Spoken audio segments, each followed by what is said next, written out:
Terrorism and terrorist activities has been on a steady rise in Africa in the past decade. From Somalia to Mali and Nigeria and even Mozambique, the continent has witnessed an alarming spate of insurrections and terrorist-related activities. The socio-economic impact of these on the continent cannot be overstated, with thousands of lives lost and infrastructure destroyed. For a continent in dire need of development, this cannot be said to be a positive development. Now, joining us now to put this conversation in context is Emmanuel Remy Ayede, Professor of Political Institutions, Governance and Public Policy, and the Head of Department, Political Science at the University of Ibadan, or your state. Emmanuel, nice to have you join us, Prof. It's my pleasure to be here this evening. All right, straight to the issues here we're looking at. What, in your view, is responsible for the rise of insecurity on the African continent? Well, there's quite a number of issues that are responsible. We also need to look at the diverse security challenges that is currently bedeviling the continent, from terrorism to intrastate conflicts, conflicts over natural resources, and so on and so forth. The first challenge that people always talk about, especially scholars, has to do with the nature of the African states, its inability to be solidified and properly built to interact with citizens in a manner that reflects the kind of social contracts that you find in developed societies. For instance, I want to see a state that is able to perform the minimum functions of law and order and cater for the welfare of citizens, such that citizens will have commitment to the state and not confront it either violently or by disengaging with it. Secondly, you also see that terrorism is a new problem arising from religious extremism. You have many politically religious groups who are trying to impose their kind of belief system on members of the state, like we have ISWAP in Somalia, you have Boko Haram and similar organizations around the Sahel in Mali. These are areas where religious extremism have taken a foothold and continue to pose serious challenges to state authorities. Okay, we also know that, Yeah, you've pointed out religion as a key factor. We're going to go there, but let me take it one step further. You've identified a few of the issues or reasons you feel, is fueling insecurity and all of that on the continent. To what role or how big is the fault of leadership in all of this? No, it's very serious, especially when you look at conflicts that arise from what we describe as horizontal inequalities. And that's really where leadership becomes very important, because horizontal inequalities have a number of dimensions. It has to do with access to power. It has to do with access to economic resources. It has to do with incorporation, the sense of belonging by different segments of society. And one of the things that scholars have found out is that it is not only those who are disadvantaged that are responsible for conflict.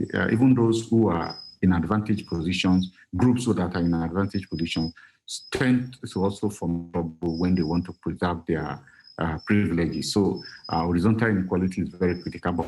But what makes it particularly problematic is not the fact that there is inequality, it's the way leadership manipulates the states of inequality in trying to sustain their hold.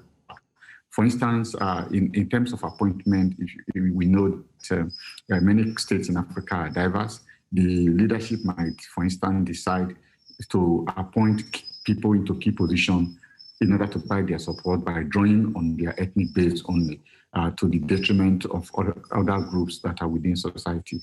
This makes people very uncomfortable and unhappy, and they feel alienated from the state. When you have a situation like that, it's a disadvantaged group to rise up to oppose the state if they think the state is insensitive to them or is in the hand of an opposition group that is committed to oppressing them. So, and the second one is also that when you go on, have these kinds of inequality, some leadership manipulate the grievances among the diverse members of society in order to sustain their hold on power. Now, this sort of manipulation also aggravates the situation. So they play one group against the other and therefore feed hatred, feed anger, and distrust among groups within society. These are areas where leadership is particularly very critical in fueling not only conflict but also. So you've identified very clearly three possible reasons: religion, failure of leadership, and power struggle.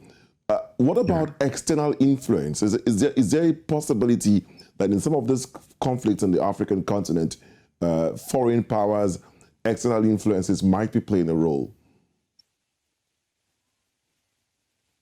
Yes, they play very fundamental role. In fact, for instance, recently the president of France took responsibility. His Belgium took responsibility for their inability to demonstrate leadership in the crisis in Rwanda that led to the genocide. In fact, they admit that they are partly responsible for this situation. We also know that in Africa there are lots of resources and there are often external interests. This resource, currently we talk about the second scramble for Africa. China is here, the United States is here, France is here. So you have this motley of countries. Even India is coming and Brazil. They have different kinds of interests, and some of these interests create some form of competition among them.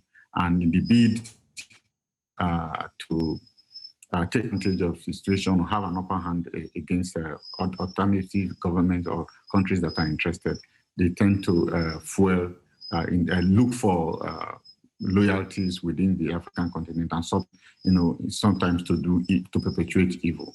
And you have this kind of in the Congo, for instance, the crisis there has been sustained as a result of the companies that are interested in natural resources that are exporting those resources and establishing their own private armies, trying to control one part of the country. Okay, because of time, very quickly, there's no gainsaying that the fact that this conflict and insecurity issues is not to the benefit of the continent. So what can be done? I said there is no gainsaying, there's no argument arguing the fact that this insecurity and political insurrections are not in the interest of the continent, development-wise and otherwise.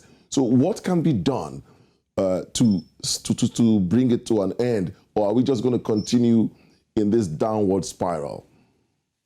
It's going to take a while to put order into the African continent because many states are unable to do so, and that's why the regional bodies, the sub-regional bodies like the AU, the African Union, and then of course the Economic Community of West African States, for instance, have set up many conflict prevention and conflict management organs, and these organs have been called to play in many conflicts around the country. But as we have identified leadership as a major problem, we also know that leadership, both at the national and continental level, is very important in addressing this conflict. And one of the things we say concerning this organization is that they should put their money where their mouth is and show commitment to addressing some of these conflicts. There are a number of initiatives across the continent, from the ECOWAS region to the AU, including Agenda 2063 of the AU. All of these have very strong conflict resolution and conflict management components, which if the leadership is committed and they put a lot of resources into activating those bodies and ensure that they work, would be on our way to resolving some of these conflicts. Thank you so very much, Professor Ayede.